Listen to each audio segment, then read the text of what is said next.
بسم الله الحمد لله والصلاة والسلام على رسول الله سيدنا محمد وعلى آله وصحبه وسلم.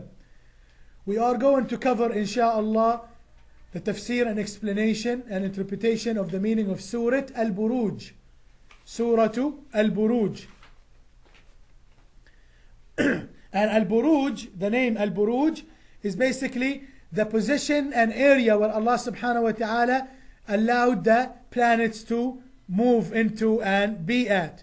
Basically, the scholars say that it's 12 planets that are major, and they are the one that Allah subhanahu wa ta'ala put in order to move, the 12 major one, and they're going in circle around the sun and all that according to Allah subhanahu wa ta'ala is order. So Al-Buruj is that the path that they go through. The path that they go through. So Allah subhanahu wa ta'ala is swearing by the sky that have all those paths for, the planets and the stars to go through. Allah subhanahu wa ta'ala, when He swears by His creation, He is emphasizing on the miracle of it, and for us to learn more about it and see Allah subhanahu wa ta'ala's power and ability in His creation. وَالْيَوْمِ الْمَوْعُودِ. Allah subhanahu wa ta'ala in this ayah is swearing for the importance of the day of judgment. He's swearing by the day of judgment. وَالْيَوْمِ الْمَوْعُودِ, the promised day. And that day is going to happen. Allah subhanahu wa ta'ala is mentioning it. And Allah subhanahu wa ta'ala mentioned the day of Qiyamah, the day of judgment in the Quran a lot. Because He's really He's given us all the warning and the reminder we need to understand the day of judgment is going to happen no matter what. And it's a promise from Allah subhanahu wa ta'ala. وَشَاهِدٍ وَمَشْهُودٍ. وَشَاهِدٍ وَمَشْهُودٍ. Basically, the one who's going to testify against all the sins and crime that the people did on earth.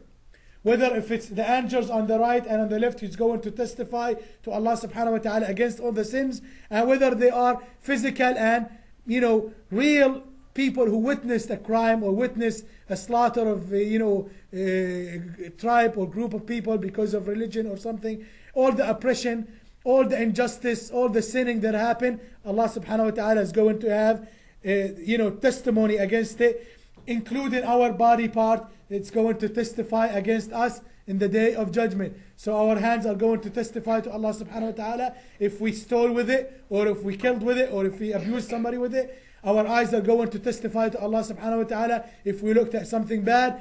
Our tongue is going to testify to Allah subhanahu wa ta'ala if we lied or said something bad. Every body part is going to testify to Allah subhanahu wa ta'ala in the day of judgment. So there is no escaping. Also, one of the example is the testimony on the people of Ashab al-Ukhdud.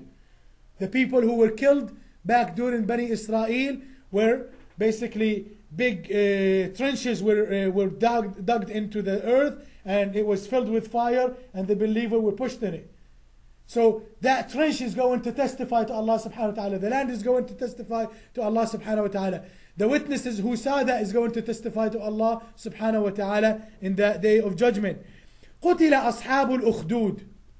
قُتِلَ أَصْحَابُ الْأُخْدُودِ. Allah subhanahu wa ta'ala is saying that the people who did those trenches and buried and burnt the believers in it are cursed and doomed by Allah subhanahu wa ta'ala, and they will be thrown in fire وَالْعِيَاذُ بِاللَّهِ as a punishment for what they did against the believer. And we all know the story of Ashab al-Ukhdud, the people of the trenches.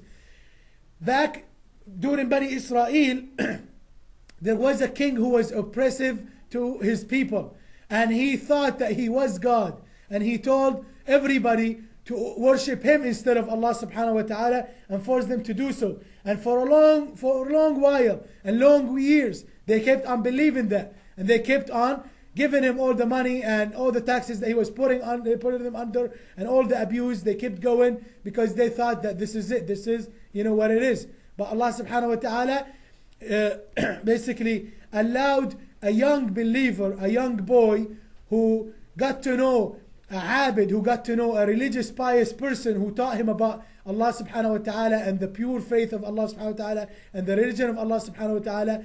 And that young boy who was going to be a sorcerer to assist the sorcerer of the king, وَالْعِيَاذُ بِاللَّهِ, because back then they used to believe the magic and all the nonsense. And that boy kept on going back and forth between the Abid and the sorcerer, and he believed the Abid and he became a believer in Allah subhanahu wa ta'ala, and he discredited the sihr and the magic of the sorcerer, and he found that it was fake and it was all lies and deception. So he wanted to discredit that, and he started teaching basically the civilian people during the time of that king about Allah subhanahu wa ta'ala, about the religion of Allah subhanahu wa ta'ala, and they believed him, including some of the assistant of the king. The king basically went crazy and wanted to kill that boy, and he tried in numerous times. He tried to throw him off mountains, but Allah subhanahu wa ta'ala shook the mountain beneath the soldiers' feet, and they ended up dying, and the boy went back to the king safely by the protection of Allah subhanahu wa ta'ala and as a miracle. Then the king sent him with a group of soldiers in the sea so he can be drowned, and Allah subhanahu wa ta'ala again allowed him to survive and went back to the king and left all the soldiers drowning back in the sea. So the king ended up giving up and not knowing how to kill this boy, because he wanted to put a stop for it. He wanted to keep oppressing people and forcing them to believe in him as a god instead of وَالْعِيَاذُ بِاللَّهِ listening to the religion of Allah subhanahu wa ta'ala. So the boy, by the miracle of Allah subhanahu wa ta'ala, told him that I will tell you how to kill me, but you have to do it in order the way I tell you. I want you to invite all civilians to a specified day, and you build a platform or somewhere high where they can see, and you tie me to a tree trunk or a palm tree trunk, and with an archery set, with a bow and an arrow, I want you to say, in the name of Allah subhanahu wa ta'ala, the Lord of the young boy, and then you let it go, and then you could kill me. And the king did that. He thought that he can kill him in public and he can get away with it and feel happy about killing that boy. But Allah subhanahu wa ta'ala knew otherwise. Allah subhanahu wa ta'ala allowed that king to kill that boy, and that boy became a shaheed and martyr for the sake of Allah subhanahu wa ta'ala. But what was the result?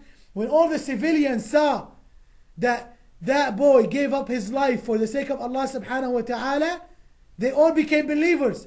And they shouted, "Amanna bi Rabbi hadha al-ghulam." We believe in the Lord of this boy. And they became a believer. They became believers. So the king ordered all his soldiers to dig trenches and holes into the earth and fill it with wood and light it all on fire. And then he ordered them to push all the believers in this fire to burn them alive. And they did. One of the believers, she was a lady, and she had an infant baby in her arms. And she was getting pushed by the soldiers to be thrown into the trench of fire, وَالْعِيَاذُ بِاللَّهِ. And she was afraid for her youngster. She was terrified. Allah subhanahu wa ta'ala, in a miracle, in a beautiful, amazing miracle, He allowed that child, the infant baby, to speak to her mom and tell her, "Ya ummah, oh mother, اصبري فإنك على الحق." Be patient because you are on the right path. And she was shoved in the fire and with the baby, and of course their soul went to Allah subhanahu wa ta'ala and to the Jannah, because they believed in Allah subhanahu wa ta'ala. So Allah subhanahu wa ta'ala, in this amazing surah, He's mentioning this story, dignifying them, and also teaching us that those people who did that, they're not getting away with it. They're not getting away with it. They are not going to escape the punishment of Allah subhanahu wa ta'ala. Then Allah subhanahu wa ta'ala described the details. النار ذات الوقود. النار ذات الوقود. They filled that, وعليكم السلام ورحمة الله. They filled that trench with fire and lit wood to destroy them. إذ هم عليها قعود. They were sitting down by the trenches and throwing all the believers in and destroying them and killing them. But Allah subhanahu wa ta'ala accepted those believers and granted them Jannah for their belief. وهم على ما يفعلون بالمؤمنين شهود.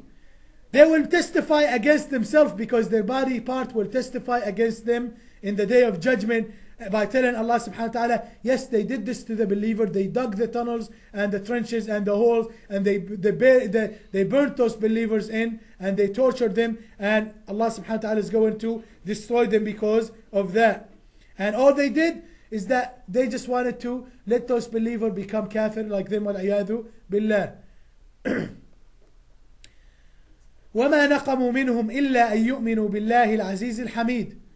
وما نقموا منهم إلا أن يؤمنوا بالله العزيز الحميد.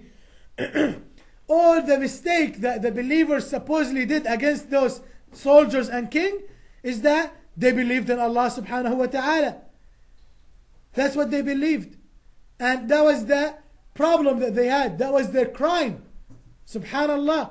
The soldier and the king wanted to force them to become kafir again. So all their sin was believing in Allah subhanahu wa ta'ala.